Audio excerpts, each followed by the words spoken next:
सकल कर्मक्षार्थम भाव पूजा वंदना स्तव समेतम श्रीमत् श्रुत भक्ति कायोत्सर्गम करोम्यहम्। ध्यायन्ति योगिनः कामदं मोक्षदं चैव ओंकाराय नमो नमः। अविरल शब्द घनोग प्रक्षालित सकल भूतलमल कलंकाः मिनुर्पाश तीर्थ्या सरस्वती हरितनो दुरितम् अज्ञानतिम्रान्धानां ज्ञानाञ्जनशलाकया चक्षुरुन्मीलितं येन तस्मै श्रीगुरवे नमः। परम गुरुभ्यो नमः। परम्पराचार्य गुरुभ्यो नमः। श्रेयसां परवर्धकं धर्म संबंधकं भवजी मनः प्रतिबोधकारकम् इदं शास्त्रं श्री परमात्म प्रकाश नाम ध्येयम्। अस्य मूल ग्रंथकर्तारः श्री सर्वज्ञ देवाः तदुत्तर ग्रंथकर्तारः श्री गणधर देवाः प्रतिगणधर देवाः तेषां वचोनुसार श्रीमद् आचार्य प्रवर श्री योगिन्दु देव विरचितं मंगलम भगवान वीरो मंगलम गौतमो गणी मंगलम कुंद कुंदार्यो जैन धर्मोस्तु मंगलम सर्वमंगलमांगल्यं सर्वकल्याणकारकं प्रधानं सर्वधर्माणां जैनं जयतु शासनं जैनं जयतु शासनं।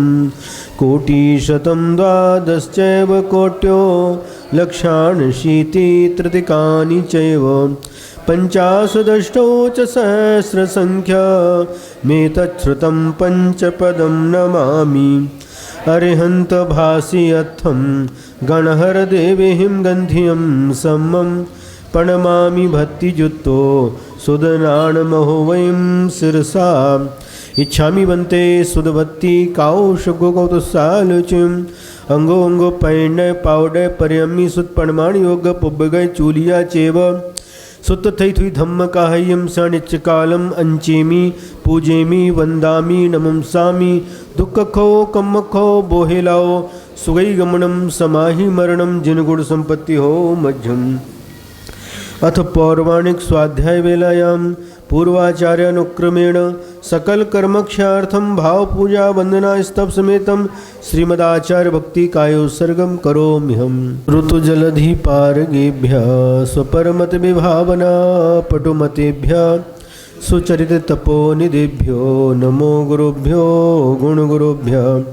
36 गुण समग्गे पंचमे आचार कर्ण सुंदर से शिष्यानुग्रह कुशले धम्मायर्ये सया वंदे गुरुवत्य संयमेणया तरन्ते संसार सायरम घोरम छिन्नन्ति अट्ठकम्मं जम्मन मरणं न पावेन्ति ये नित्यं व्रतमन्त्र होम निरता ध्यानाग्निहोत्राकुलाः षट्कर्माभिरतास्तपोधनधनाः साधुक्रियाः साधवः शीलप्रावरणा गुणप्रहरणाश्चन्द्रार्कतेजोदिकाः मोक्षद्वारकपाटपाटनभटाः प्रीणन्तु मां साधवः गुरवः पान्तु नो नित्यं ज्ञानदर्शननायकाः चारित्राणो गंभीरा मोक्षमार्गोपदेशकाः। इच्छामि बन्ते आयुर्वत्ति काउशुकोकौतुसालुचिं सम्मनान सम्मदंसन समचरिजुत्तानं पंचव्याचारणम् आयर्याणम् आयारादिसुदनानोपदेशाणम् उवज्झायाणम् त्रियणगुणपारणं सब्बसाहुणं शनिच्चकालम् अंचेमि पूजेमि वन्दामि नमंसामि दुःखखो कम्मखो बोहिलाओ सुगई गमनम समाई मरणम जिन गुण संपत्ति हो मध्यम। जे जाया झाण गिए कम्म कलंक डहेबि निच्च निरंजन नानमय ते परमपनवेबि।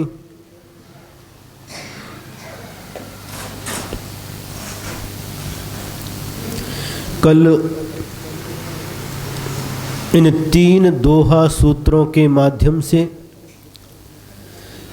सिद्ध परमेष्टि भगवंतों को नमस्कार किया। पहले दोहा सूत्र के माध्यम से उन सिद्ध परमेष्टियों को नमस्कार किया जो अतीत काल में हो चुके हैं। और दूसरे दोहा सूत्र के माध्यम से उन सिद्ध परमेष्ठियों को नमस्कार किया जो भविष्य में होंगे, और तीसरे दोहा सूत्र के माध्यम से उन सिद्ध भगवंतों को नमस्कार किया जो वर्तमान में हो रहे हैं, सिद्ध हो रहे हैं। अब पुनः गाथा सूत्र दोहा सूत्र 4 के माध्यम से पुनः सिद्ध भगवंतों को नमस्कार कर रहे हैं। 3 ही हुए थे ना कल? हाँ। अथ पूर्व काले शुद्धात्म स्वरूपम प्राप्य स्वसंवेदन ज्ञान बलेन कर्म क्षयम कृत्वा ये सिद्धा भूत्वा निर्वाणे वसंती तान अहम वंदे। अब जो पूर्व काल में, अतीत काल में शुद्ध आत्मा के स्वरूप को प्राप्त करके अपने संवेदन ज्ञान के बल से कर्मों का क्षय करके जो सिद्ध होकर के निर्वाण में रह रहे हैं, मोक्ष में जो निवास कर रहे हैं, उन सिद्ध भगवंतों को नमस्कार करता हूँ। ते पुण्य बंदहु सिद्धगण जे निब्बाणि वसंती नानिम तिहुयनि गरुयावि भवसाय न पड़ंती। कैसा लग रहा सुन करके? ये दोहा के माध्यम से ये विषय चल रहा है। अपभ्रंश भाषा में इस ग्रंथ की रचना हुई है और दोहा सूत्रों के माध्यम से अपभ्रंश भाषा में इस ग्रंथ की जो रचना हुई है। दोहा किसे कहते हैं महाराज? जिसके पहले चरण में 13 मात्राएं और दूसरे चरण में 11 मात्राएं, तीसरे चरण में पुनः 13 मात्राएं और चौथे चरण में 11 मात्राएं होती हैं, उसे दोहा कहते हैं। अगर कभी यहाँ पर ब्लैक बोर्ड या वाइट बोर्ड लगाया तो आपको अच्छी तरह से बता सकते हैं। तो यहाँ पर पुनः क्या करें? तान पुनः बंदे, उन सिद्ध भगवंतों को पुनः नमस्कार करता हूँ, उन सिद्ध भगवंतों की वंदना करता हूँ। सिद्ध गणान, सिद्ध गण, सिद्ध के समूह को, सिद्ध भगवंतों के समूह को मैं पुनः नमस्कार करता हूँ, वंदना करता हूँ। कहाँ रहते हैं वो सिद्ध भगवान? जे निब्बाणि बसंती, जो निर्वाण में, मोक्ष में रहते हैं। मोक्ष कहाँ पर है? सिद्ध शिला पर। तो जैसे आप लोग यहाँ पर बैठे हैं, उसी प्रकार से सिद्ध भगवान भी क्या सिद्ध शिला पर बैठे हैं या खड़े हैं?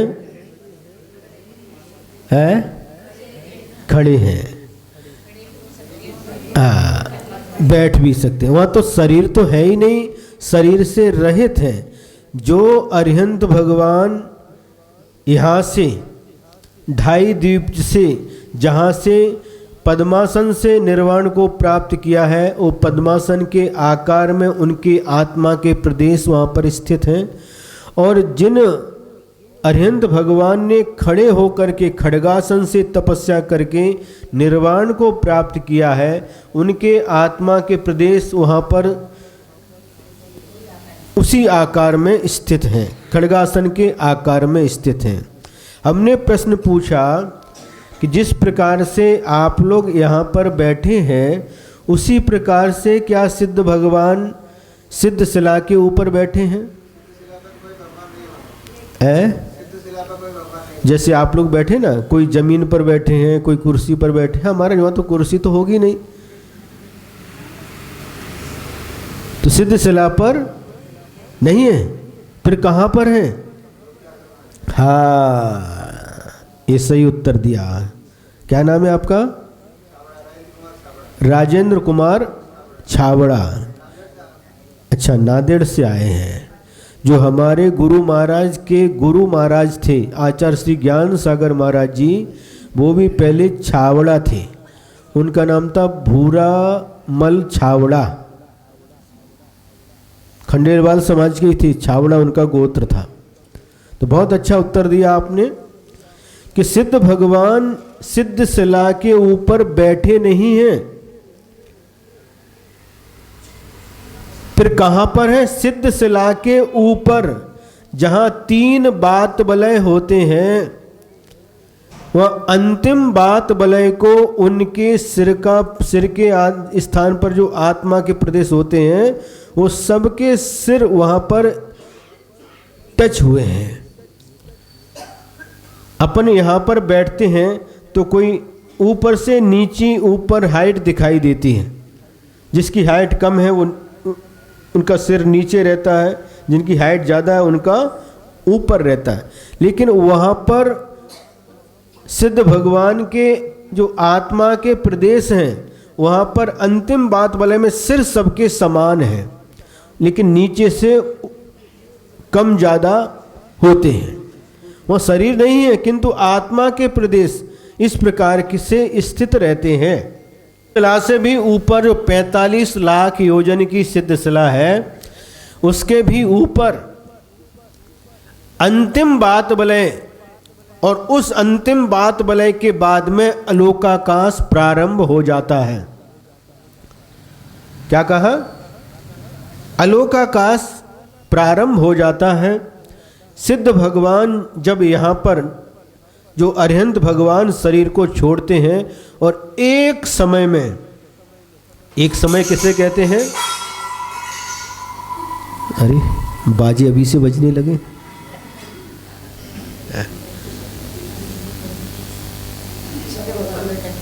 क्या कह रहे हैं? क्या कहा हमने? एक समय किसे कहते हैं? पलक झपकने में तो बहुत असंख्यात समय हो जाते हैं। काल द्रव्य की सबसे छोटी इकाई का नाम समय होता है। आज वर्तमान में घड़ी के माध्यम से घंटा, मिनट और सेकंड इस प्रकार से काउंटिंग किया जाता है, लेकिन एक सेकंड जो होता है उसमें भी असंख्यात समय निकल जाते हैं।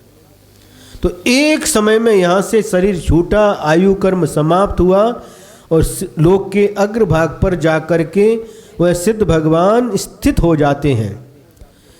उसके ऊपर क्यों नहीं जाते? सिद्ध भगवान उस अंतिम बात बलय के ऊपर क्यों नहीं जाते? क्योंकि वहां पर धर्म द्रव्य का अभाव है। धर्मास्ति काया भावात। बोलो नहीं, कोई भी बोलना नहीं, एक शब्द भी निकालना नहीं, सिर्फ इधर ध्यान देना, सिर्फ सुनने का काम करना है, बोलना नहीं। जब हम पूछते उस समय उत्तर देना। तो धर्मास्ति काय का अभाव होने के कारण से वह सिद्ध भगवान वहां से अंतिम बात बलय के ऊपर नहीं जाते, क्योंकि जीव और पुद्गर के चलने में जो सहकारी कारण होता है वह धर्म द्रव्य होता है। वहाँ पर धर्म द्रव्य का अभाव होने के कारण से सिद्ध भगवान भी जीव द्रव्य हैं, इसलिए वहाँ पर उनका गमन नहीं होता। ठीक है? जो निर्वाण में रहते हैं उस स्थान को क्या कहते हैं?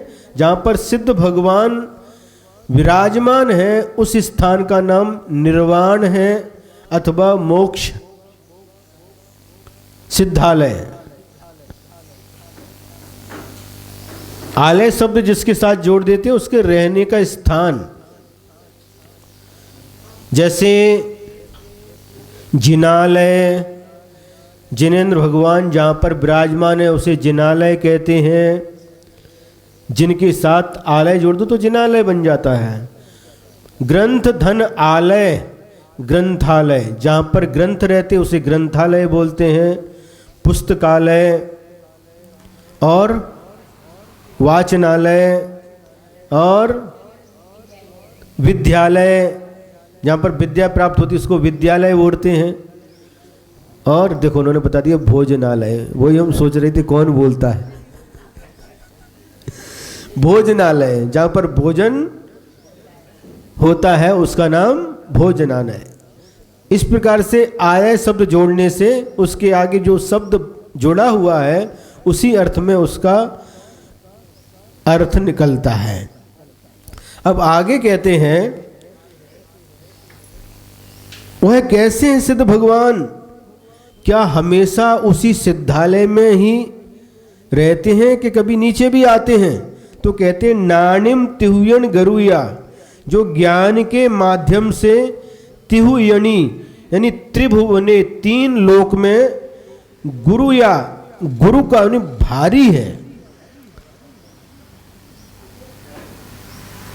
कैसे हैं?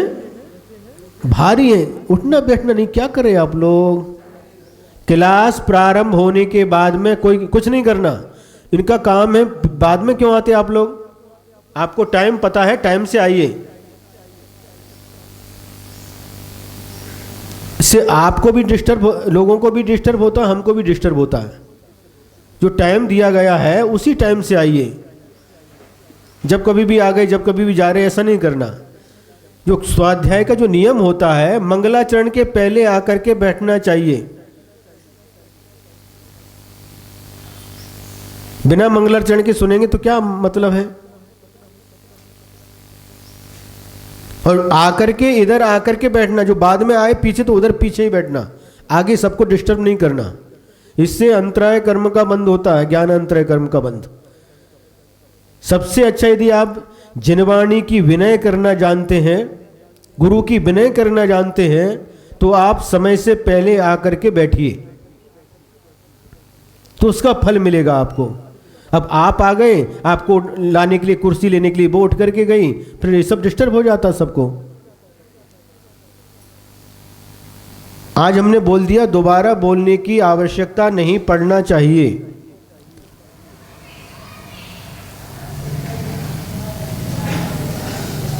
टाकीज में पिक्चर देखने के लिए जाते हैं, हाँ कैसे जाते हैं? 12 से 3, 3 से 6, 6 से 9, 9 से 12, कैसे जाते हैं? क्यों भाई नितिन भाई? 10 मिनट पहले जाते हैं, टिकट लेते हैं और लाइन से खड़े होते हैं। जैसे ही सो छूटा, वो निकलने के पहले आप घुस जाते हैं। बराबर है कि नहीं? अब पिक्चर देखने के लिए आप इतने शौक से टाइम से पहुंचते हैं, और यहां पर जिनवाणी भगवान की वाणी सुनने के लिए इस प्रकार से क्यों करते हैं? हाँ? अरे पिक्चर में क्या है, वहां जाकर के टॉकीज में पैसे भी दे करके आते हैं और पाप का बंद करके आते हैं। यहां पर स्वाध्याय में आते हैं तो पुण्य का बंद होता है और पैसा भी नहीं लगता। इसलिए महाराज हम लेट आते हैं, कल से टिकट रख देते हैं। फिर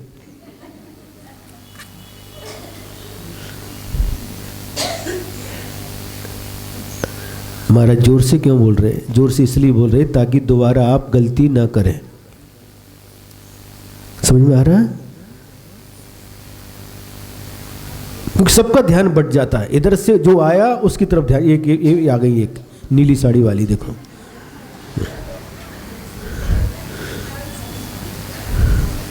कल से इस बात का ध्यान रखेंगे, क्योंकि समय बहुत सीमित है, 10 बजे तक करना है, तो ये व्यवस्थित करो। 8:30 के 9 बज गए, 9 के अभी देखो 9:22 हो गए, आते जा रहे हैं। तो हम ये कह रहे थे, जो सिद्ध भगवान हैं वो ज्ञान के माध्यम से कैसे हैं? भारी है। ज्ञानेन त्रिभुवने गुरु का, ज्ञान उनका कैसा है?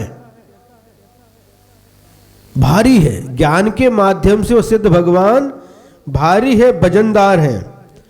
और यहां पर कह रहे, गुरु का अपि भारी होने के बाद भी भव सागरे न पतंती, संसार समुद्र में नहीं गिरते। हमें ऐसा देखने में आता है जो भारी वस्तु होती है वह नीचे जाती है और हल्की वस्तु ऊपर जाती है। कभी देखा आपने? महाराज उदाहरण से समझा दो।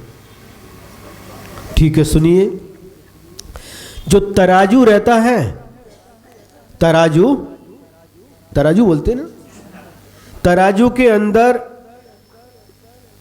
व्यापारी दुकानदार क्या करता है, उसमें दो पालड़ी रहती है। एक में बांट रखता है वजन करने के लिए और एक में आप जो खरीदते हैं वह सामान रखता है ना। अब देखिए, एक तरफ बांट है और जो जिसमें सामान रखते हैं, मान लो आप क्या खरीदने के लिए गए हैं, मान लो दाल लेने के लिए गए हैं और एक तरफ उन्होंने दाल बांट रखा है और एक तरफ दाल रखी है। अब जो पालड़ी जिसका वजन ज़्यादा रहता है वह नीचे रहती है और जिसका वजन कम होता है वह ऊपर रहती है। मान लो बांट का वजन ज़्यादा है, दाल अभी कम है, तो वह दाल की पालड़ी ऊपर रहेगी और अगर दाल ज़्यादा हो गई, बांट का वजन कम हो गया, तो दाल की पालड़ी नीचे जाएगी और बांट की पालड़ी ऊपर आएगी। बराबर है कि नहीं? तो जो भारी वस्तु होती है वह नीचे जाती है, हल्की वस्तु ऊपर आती है। ऐसा नियम है। लेकिन यहाँ पर कह रहे हैं सिद्ध भगवान ज्ञान के माध्यम से भारी होने के बाद भी वह कभी संसार में नीचे नहीं आते।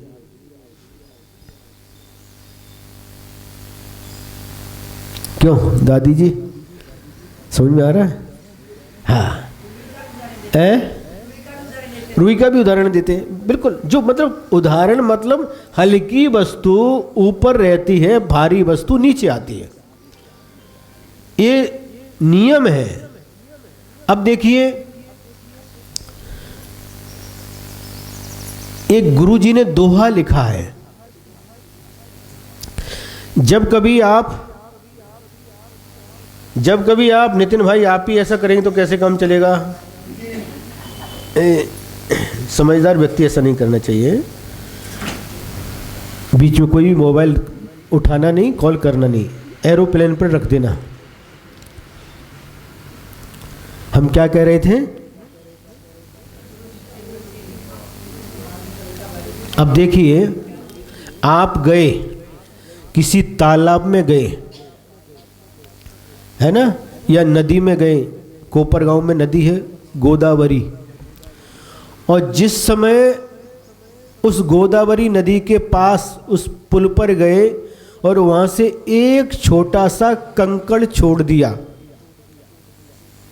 छोटा सा कंकड़, वह कंकड़ कहाँ जाएगा? नीचे जाएगा, है ना। उस नदी में पानी की सतह से जाकर के नीचे तल में जाकर के बैठ जाएगा। और आपने एक बहुत बड़ी लकड़ी यदि उस गोदावरी नदी में छोड़ दी, वो कहाँ जाएगी? ऊपर जाएगी। अरे, कंकड़ तो छोटा था, वो नीचे गया, और लकड़ी इतनी बड़ी होने के बाद भी, भारी होने के बाद भी पानी के उस सतह पर जाकर के तैरने लगी। ऐसा कैसे? उससे मतलब नहीं, आकार से मतलब नहीं है यहाँ पर। तो गुरुजी ने एक दोहा लिखा है, गुरुजी ने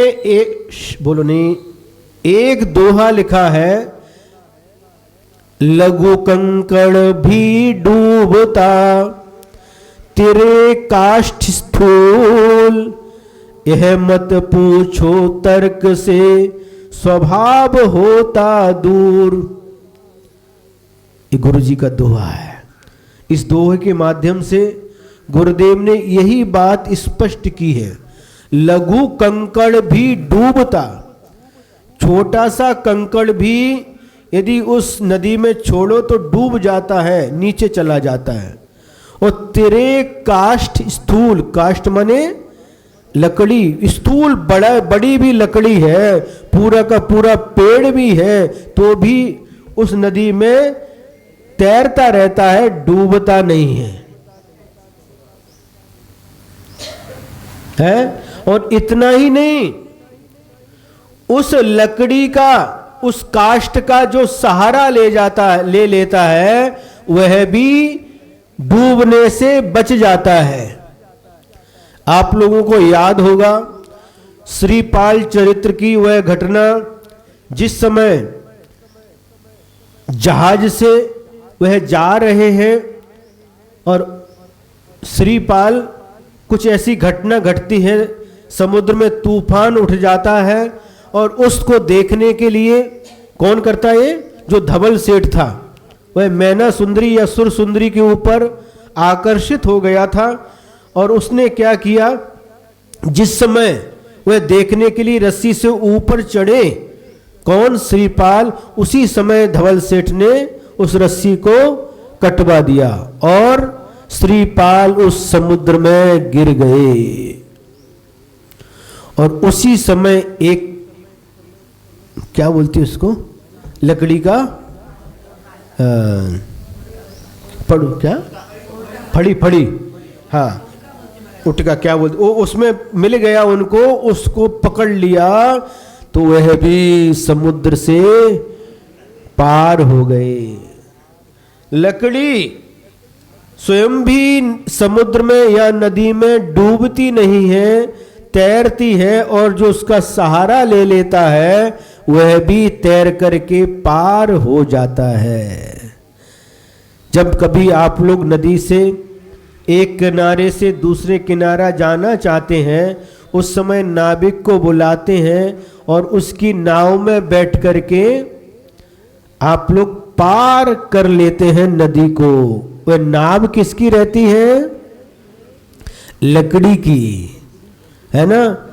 और पत्थर की नाव, उपल नाव, ऐसी 6 ढाला में एक शब्द आता है, आता कि नहीं, क्या है पंक्ति हम भूल गए, वहां पर शायद कुदेव कुगुरु कुशास्त्र को पत्थर की नाव की उपमा दी है और समीचीन देव शास्त्र गुरु को लकड़ी की नाव की उपमा दी है।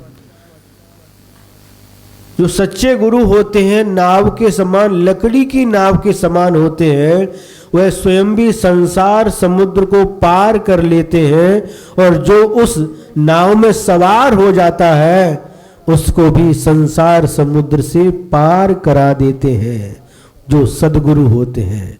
और कुगुरु होते हैं वह पत्थर की नाव के समान होते हैं, जो स्वयं भी संसार में डूबते हैं और जो उस नाव में बैठ जाते हैं उनको भी डुबो देते हैं। बात समझ में आ रही है? तो ऐसा क्यों है? लघु कंकड़ भी डूबता, छोटा सा कंकड़ भी उस नदी में डूब जाता है। तेरे काष्ठ स्थूल और बड़े से बड़ा लकड़ी का टुकड़ा या लकड़ी का जो क्या बोलते उसको, फड़ी, वह भी डूबती नहीं है, तैर जाती है। क्या कारण है? तो गुरुदेव आगे कहते हैं, यह मत पूछो तर्क से, इसमें तर्क नहीं लगाना, तर्क नहीं लगाना कि इतनी छोटा, तो आपने तो कहा है कि भारी वस्तु नीचे जाती है और हल्की वस्तु ऊपर आती है, तो ये तो कितने भारी है, कितना वजन है उस लकड़ी का, फिर भी वह डूबी नहीं, तैर रही है। यह मत पूछो तर्क से, इसमें तर्क मत लगाओ। स्वभाव होता दूर, ये स्वभाव, अगर तर्क लगाओगे तो स्वभाव दूर हो जाता है। यह स्वभाव है, लकड़ी का स्वभाव है तैरना और पत्थर का स्वभाव है डूबना। स्वभाव किसे कहते हैं? हाँ, वो तो है बत्तु साहबु धम्मो, वस्तु का स्वभाव धर्म है, लेकिन स्वभाव किसे कहते हैं? स्व माने जैसे अग्नि का स्वभाव जलाना है, पानी का स्वभाव नीचे बहना है, उसी प्रकार से यह उसका स्वभाव है। और जो स्वभाव होता है, तो आचार्य श्री जब सठ खंडागम ग्रंथ हम लोगों को पढ़ाते थे, उसमें कई बार यह शब्द आया है, स्वभावो तक्क गोचरो, स्वभाव कभी तर्क का विषय नहीं बनता। जो जिसका स्वभाव होता है वह तर्क का विषय नहीं बनता। आप पूछो महाराज नीम कड़वा क्यों है, आम मीठा क्यों है, अब हम इसका क्या उत्तर देंगे? ये स्वभाव है। नीम का स्वभाव कड़वा है और आम का स्वभाव मीठा है। महाराज मीठा का है, जब कच्चा रहता तो खट्टा भी होता है। अरे हम पके आम की बात कर रहे हैं। आम जो होता है पकने के बाद कैसा रहता है, मीठा हो जाता है। और नीम चाहे कच्चा हो या कैसा भी हो, कड़वा रहता है, उसका स्वभाव है। तो स्वभाव होता है, वह तर्क का विषय नहीं बनता। पत्थर का स्वभाव चाहे छोटा हो बड़ा हो, डूबना ही उसका स्वभाव है। और लकड़ी का स्वभाव चाहे छोटी हो या बड़ी हो, तैरना ही उसका स्वभाव है। इसलिए यहां पर कह रहे हैं, सिद्ध भगवान का स्वभाव है, वह ज्ञान से भारी होने के बाद भी वह कभी भी नीचे न पतंती, भव सायरी न पतंती, संसार समुद्र में नहीं गिरते, यह उनका स्वभाव है। एक उदाहरण और दे दे, ये गुरु जी का उदाहरण है। गुरु जी हमेशा उदाहरण देते थे, आपने दूध में कुछ डाल करके उसको जमा लिया, दही बना लिया, और पुनः उस दही का मंथन करके पानी वगैरह जो भी डालते हैं, जो उसकी प्रक्रिया है, उस प्रक्रिया से मंथन किया। मंथन करने के बाद में उसमें लौनी आ गई, और उस लौनी को 48 मिनट के अंदर तपा करके घी बना लिया। अब जब घी बना लिया, अब आप एक प्रैक्टिकल करिए, एक चम्मच घी एक भगोनी में या एक बकेट में या एक बड़े बर्तन में डाल दीजिए, पतला घी, और उसके ऊपर दूध डालिए या पानी डालिए, 1 litre 2 litre 3 litre 50 litre full भर दीजिए। उसके ऊपर 50-100 लीटर दूध डालने के बाद भी वह घी डूबेगा नहीं, कितना भी डालो, लेकिन आकर के दूध के ऊपर तैरता हुआ दिखाई देगा। कभी प्रैक्टिकल किया? हाँ महाराज, हम दूध में घी डाल करके पीते हैं, उस समय देखते कितना भी उसके ऊपर वजन डाल दो दूध का, लेकिन वो डूबने वाला नहीं है। घी हमेशा ऊपर तैरता हुआ दिखाई देगा। उसी प्रकार से जो एक बार सिद्ध भगवान बन जाते हैं, कर्मों का नाश करके जो सिद्ध भगवान बन जाते हैं, वह भी वो तैरते तो नहीं है, किंतु एक लोक के अग्रभाग पर स्थिर रहते हैं। वापिस जिस प्रकार से घी को वापिस हम दूध नहीं बना सकते, दही नहीं बना सकते, उसी प्रकार से सिद्ध भगवान वापिस कभी भी उस सिद्ध पर्याय को छोड़ करके संसार पर्याय में, संसार अवस्था में नहीं आते। तुम्हाला दूध पाहिजे की तूप पाहिजे? तूप पाहिजे। हा, तूप पाहिजे तर पुरुषार्थ केलं पाहिजे, पुरुषार्थ करायला लागेल।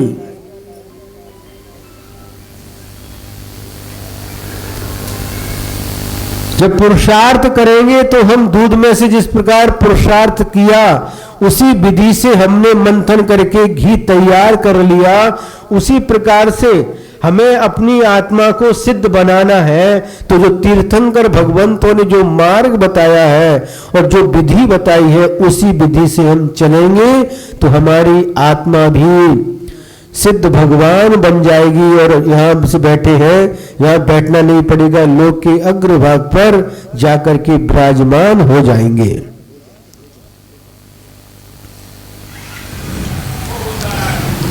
सुनने में जब इतना अच्छा लगता है और सुनाने में भी जब इतना आनंद आता है, तो उन सिद्ध भगवंतों का, अरहंत भगवंतों का आनंद कितना होगा, विचार करो, है कितना होगा। अरे ये सौभाग्य है कि हम उन परमेष्ठियों की आराधना कर रहे हैं, उनके गुणानुवाद कर रहे हैं। इससे भी असंख्यात गुणी कर्मों की नियोजना होती है। सुनना भी कम नहीं है, ये पुरुषार्थ भी आपका कम नहीं है। इतनी दूर से आ जाते हैं, पास वाले भी आते हैं, दूर वाले भी आते हैं। पहले जब पार्श्वनाथ मंदिर में थे तो इन चंद्रप्रभु मंदिर के आसपास श्रद्धा नगरी के लोगों को बहुत दूर था पार्श्वनाथ मंदिर, और उनके पार्श्वनाथ मंदिर वालों के लिए वो पास था। और जब चंद्रप्रभु मंदिर के परिसर में आ गए तो चंद्रप्रभु मंदिर के परिसर में रहने वालों के लिए स्थान पास में है, और पार्श्वनाथ भगवान के मंदिर के परिसर में रहने के लिए वालों के लिए ये थोड़ा दूर हो गया। लेकिन कोई बात नहीं, एक बात बताओ, आप जाते कि नहीं, कहाँ कोकम थान दर्शन के लिए जाते कि नहीं, जाते हैं, वो तो दूर है कि नहीं। हाँ, फिर एलोरा जाते कि नहीं, कुंभल बाहुबली है, गोमटेश्वर है, सम्मेत शिखर, दूर है कि नहीं। तो दूर जाने से, दूर जाने वालों का पुरुषार्थ बड़ा होता है, और जो बड़ा पुरुषार्थ करता है उसको पुण्य भी ज्यादा मिलता है। मिलता कि नहीं। जो शिखर जी में रहते हैं उनको इतना पुण्य नहीं मिलता, किंतु आप लोग इतनी परिश्रम करके, मेहनत करके सम्मेत शिखर के लिए जाते हैं, तो आपको जो पुण्य मिलता है वो वहां पर रहने वालों को नहीं मिलता। जो चीज दुर्लभता से प्राप्त होती है, कठिनाई से प्राप्त होती है, उसकी विशेष कीमत होती है। अब सहजता से आपको दर्शन हो रहे हैं, सुनने को मिल रहा, तो उसकी कीमत नहीं। जब आचार्य के पास जाते थे, जब बड़े आचार्य थे, उस समय उनके दर्शन के लिए जाते थे, इतना पुरुषार्थ करते थे, और कभी पास से दर्शन हो गए, गुरुदेव ने हाथ उठा करके आशीर्वाद दे दिया, आपकी तरफ देख लिया, तो गदगद हो जाते थे, आनंद से भर जाते थे कि आज हमारा पुरुषार्थ सार्थक हो गया, आज पैसे वसूल हो गए। होता था कि नहीं। तो इतने जितने पुरुषार्थ के बाद जो आनंद मिलता है, खुशी मिलती है, वह अद्भुत होती है। इसलिए दूर कहीं नहीं है, सबके घर में साधन है, अपने अपने साधनों से आते हैं, और नहीं भी आते तो कोई बात नहीं। हमने पिछली बार बताया था, सिरगुप्पी एक गांव है कर्नाटक में, सिरगुप्पी, और वहां से 2.5 किलोमीटर लगभग एक जुगुड़ गांव है।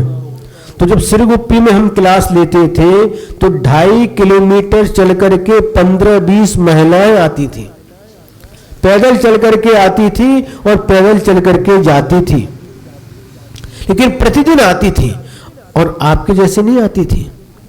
दोपहर में क्लास चलती थी, क्लास का टाइम था 3 बजे, 2:30 बजे, 2:45 बजे आकर के बैठ जाती थी।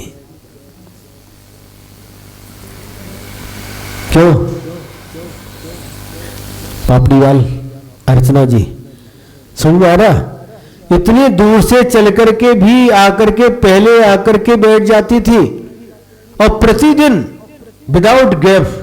तो जिसकी रुचि होती है, जिस काम में रुचि होती है, वह दूरी महसूस नहीं होती। और रुचि नहीं है तो मंदिर के पास भी, बाजू में आमने सामने घर है तो भी मंदिर दूर लगता है।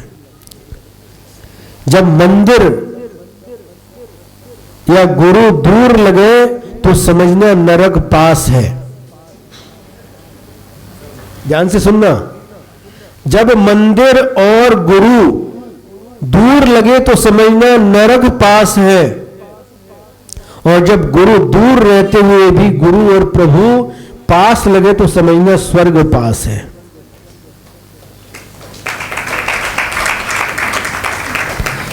काय पाहिजे, स्वर्ग की नरक? हाँ देखा, सभी ने कहा स्वर्ग। नरक कोई जाना नहीं चाहता।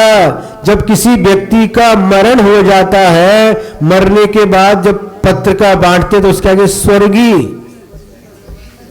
स्वर्गीय लगाते, नरकी कोई नहीं लिखता। क्या सभी स्वर्ग में जाते हैं? कि मरने के बाद नरक में भी तो कोई जाते होंगे ना।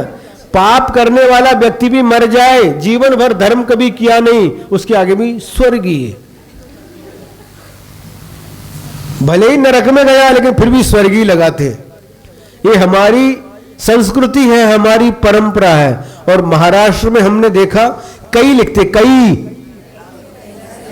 ये हमने क्या है कई मतलब क्या, हमको पता नहीं, समझ में नहीं आता। कई कई मतलब क्या?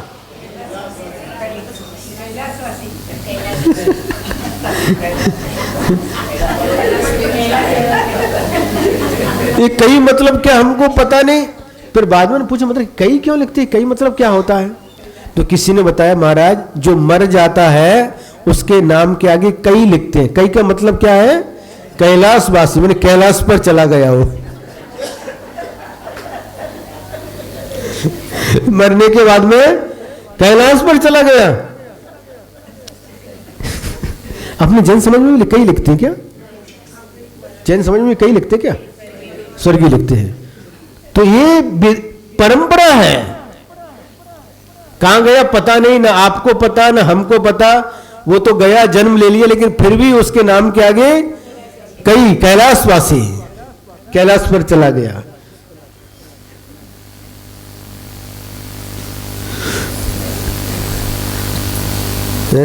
ठीक है, अब इसके बाद में उन सिद्ध भगवंतों को नमस्कार किया, है ना। ते पुण्य बंधु, पुनः उन सिद्ध भगवान को नमस्कार करता हूं जो निर्वाण में रहते हैं, सिद्ध भूमि में, सिद्धालय में रहते हैं, और जो ज्ञान से भारी होने के बाद भी कभी संसार में गिरते नहीं हैं, संसार में पड़ते नहीं हैं। इस प्रकार से ये चौथे नंबर के दोहा सूत्र का विवेचन हुआ। अब गाथा दोहा सूत्र 5। ते पुण्य बंदो सिद्ध गण जे अपानि बसंत, लोया लोभी सयनु इहु अच्छई बिमल नियंत। क्या कह रहे हैं? ते पुण्य बंदो तान पुनर्बंदे, उन्हें पुनः हम उनकी सिद्धों की वंदना करते हैं। सिद्ध गणान, उन सिद्धों की पुनः वंदना करते हैं। कितनी बार वंदना करना, कितनी बार नमस्कार करना। ये 5वीं गाथा आ गई, पुनः कह रहे, पुनः में उन सिद्ध भगवंतों को, सिद्धों के समूह को नमस्कार करते हैं। जे अपानी बसंत, जो अपनी आत्मा में रहते हैं, अपनी आत्मा में निवास करते हैं, उन सिद्ध भगवान को मैं पुनः नमस्कार करता हूं।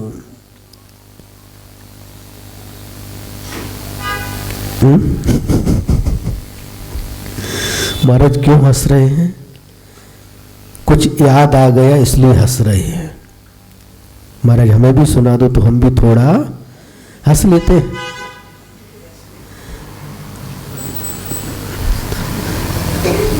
एक बार माता पिता एक बच्चे को लेकर के आए, छोटा सा बच्चा था, 1.5-2 साल का होगा, और माता पिता कहने लगे बेटा महाराज जी को नमस्ते करो। नहीं करेंगे, नहीं। फिर दोबारा बोले, अच्छा पीछे से ही सुन रहे।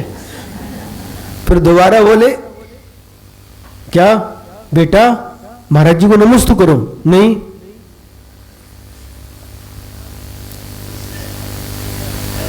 तीन चार बार बोलने के लिए बाद भी उस बच्चे ने नमोस्तु नहीं किया। अब हम सब देख रहे थे, नहीं उसको पकड़ने वो पीछे जा रहा है, और जैसे ही उसके माता पिता ने नमोस्तु किया, बिना कहे ही उस बच्चे ने भी नमोस्तु कर लिया। बच्चे सिखाने से कम सीखते हैं, दिखाने से ज्यादा सीखते हैं। हम की वाह क्या बात है, 5-6 बार बोलने के बाद भी उसने नहीं नहीं करता रहा, और जैसे ही माता पिता ने नमोस्तु किया, और वह भी नमोस्तु करके बिल्कुल कैसे साष्टांग लेट गया और नमोस्तु कर रहा है। और क्या कर रहा पता है, वो पीछे ऐसे देखता है, अपनी मां को देख रहा है। जैसे ही वो लेटा रहता, और जैसे ही मां उठ जाती है वो भी उठ करके खड़ा हो जाता। नमोस्तु किया है, लेटा और ऐसे देख रहा हो। जब तक मां झुकी है तब तक बेटा भी झुका रहता है, और जैसे ही मां उठी वो भी उठ करके खड़ा हो जाता है।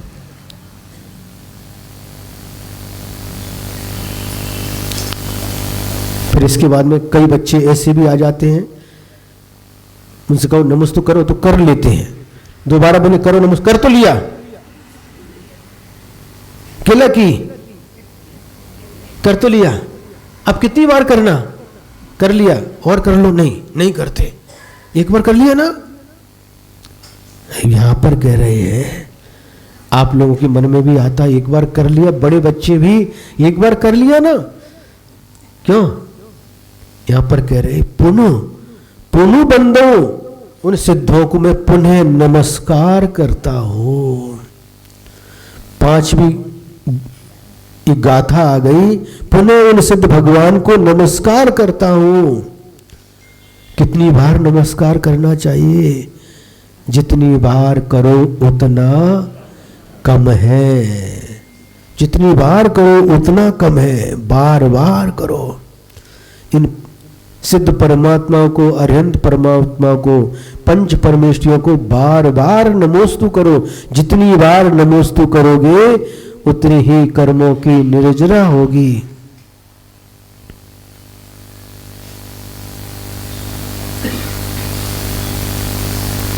सुन रहे हैं? एक बच्चा ऐसा भी मिला पूना में थे, तो उल्टा करता था, जो बोलोगे उसका उल्टा ही करता था। विशुद्ध नाम था उसका, विशुद्ध, 3-4 साल का ही था, और उससे जो बोलोगे उसका उल्टा करेगा। उसके पापा बोलेंगे इधर बैठो, नहीं बैठूंगा, नमस्तु करो, नहीं करूंगा, उल्टा ही करता था। और फिर हमने कहा देखो ऐसा मत करना, ये उल्टा करता है। तो हमने बोला देखो विशुद्ध, हमें नमस्तु नहीं करना, करूंगा, हमको नमस्तु नहीं करना, दूर बैठना, इधर नहीं बैठना, यहीं बैठूंगा, नमस्तु नहीं करना, करूंगा, करेगा। वो उल्टा बोलने से करता था, जो आप बोलोगे उसका उल्टा ही करता था। तो हमने कहा कि देखो आप ऐसा करना, जो आपको काम कराना उसके लिए मना करना, ये नहीं करना तो वे करेगा वो। तो इन सद भगवंतों को पुनः पुनः नमस्कार कर रहे हैं। कैसे? वो सिद्ध भगवान जे अपानी बसंत, अपनी आत्मा में रहते हैं। और कैसे हैं?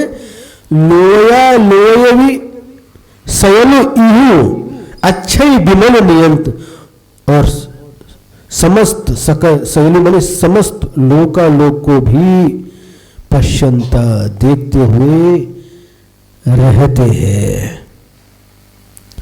कल बताया था वह सिद्ध भगवान निश्चय नहीं की अपेक्षा से अपनी आत्मा को ही देखते हैं और जानते हैं, लेकिन व्यवहार नहीं की अपेक्षा से इस लोकालोक में जितने भी द्रव्य हैं सबको एक साथ जानते हैं और देखते हैं।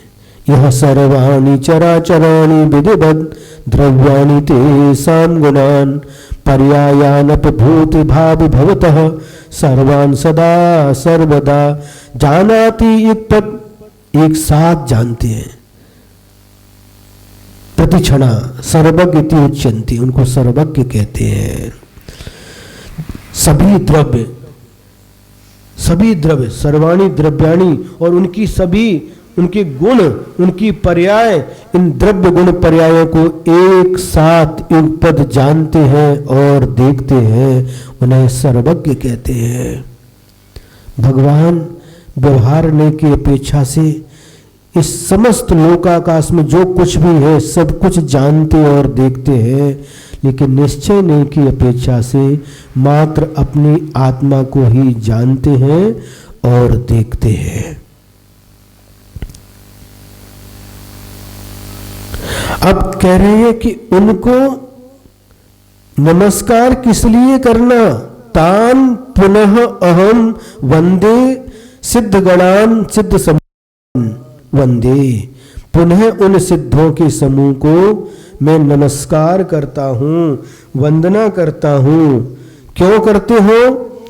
कर्म क्षय निमित्तम, कर्मों के क्षय के निमित्त से मैं उन सिद्ध भगवंतों को पुनः पुनः नमस्कार करता हूं। विशेष बात आई है, कर्म क्षय निमित्तम। जो कुछ भी हमारे जीवन में परेशानियां आती हैं, कष्ट आते हैं, वो किस कारण से आते हैं? कर्मों के कारण से आते हैं। अतीत काल में इस आत्मा ने जिन अशुभ कर्मों का बंद किया है, वह कर्म जब उदय में आते हैं तो उसके फल से हमारे जीवन में परेशानियां आती हैं, दुख आते हैं, संकट आते हैं। तो यहां पर कह रहे हैं कर्म क्षय निमित्तम तान सिद्ध गणान सिद्ध समूहान अहम वंदे।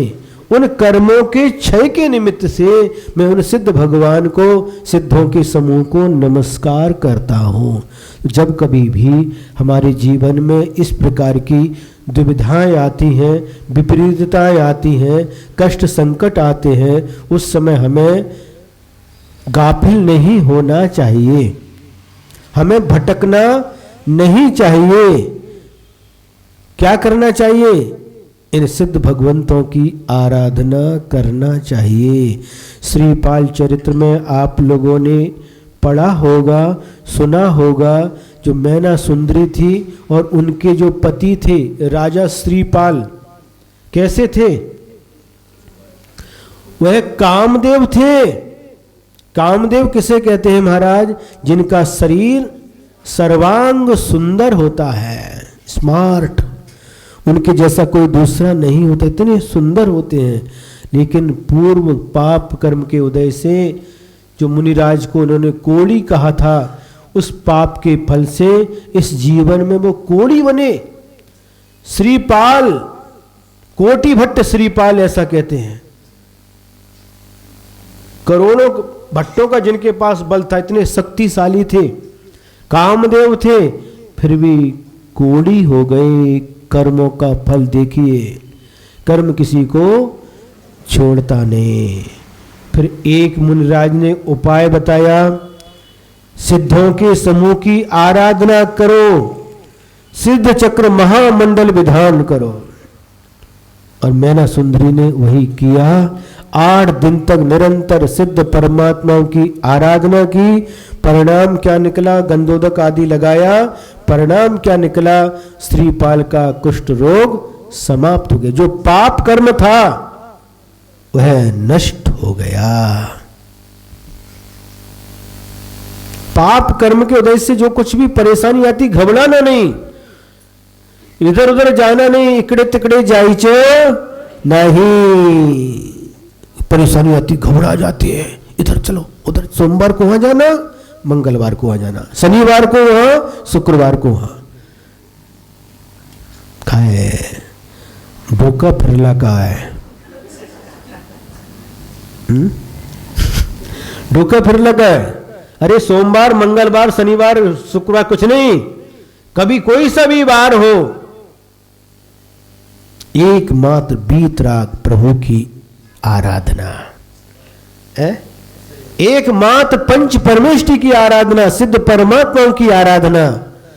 कोई सा भी वार रहने दो और कोई सा भी क्षेत्र हो, चाहे कोपरगांव हो, चाहे श्रीरामपुर हो, चाहे अहिल्यानगर हो, चाहे बोगटा हो, चाहे येवला हो, चाहे शिरडी हो, शिरडी में भी गए तो भी बीतराग प्रभु की आराधना।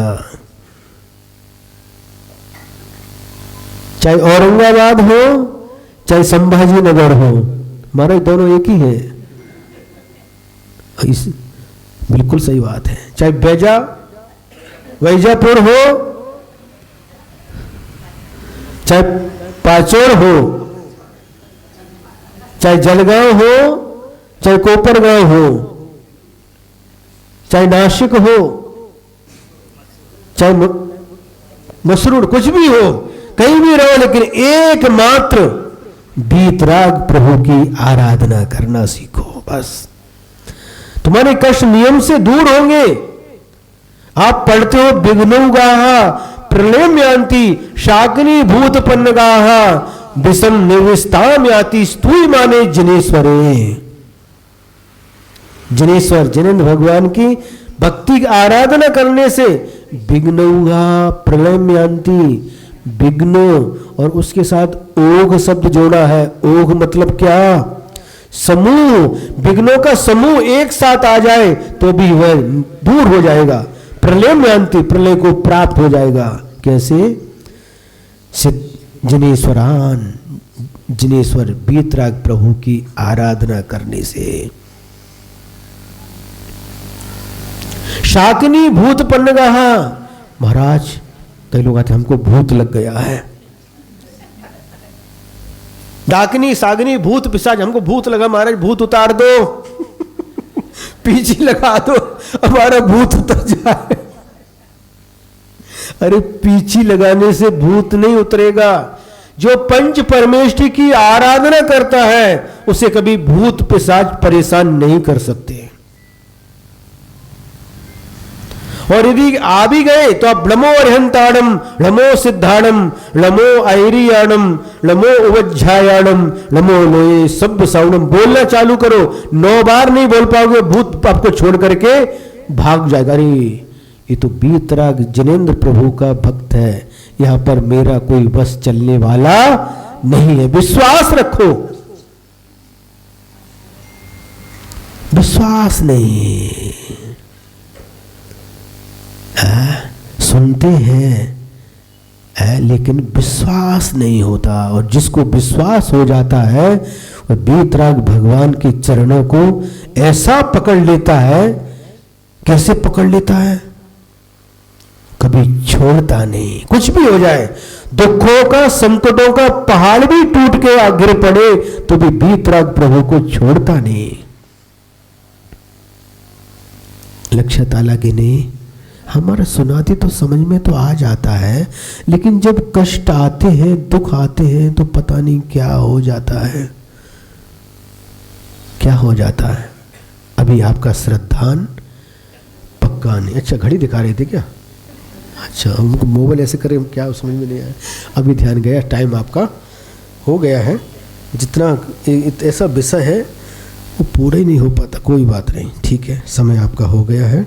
ऐसे सिद्ध भगवान को पुनः पुनः उन सिद्धों के समूह को नमस्कार करता हूँ। उनकी वंदना करते हैं जो निश्चय से अपने आत्म स्वरूप में रहते हैं और व्यवहार नहीं से समस्त लोक अलोकों और लोक में रहने वाले समस्त पदार्थों को एक साथ जानते हैं और एक साथ देखते हैं।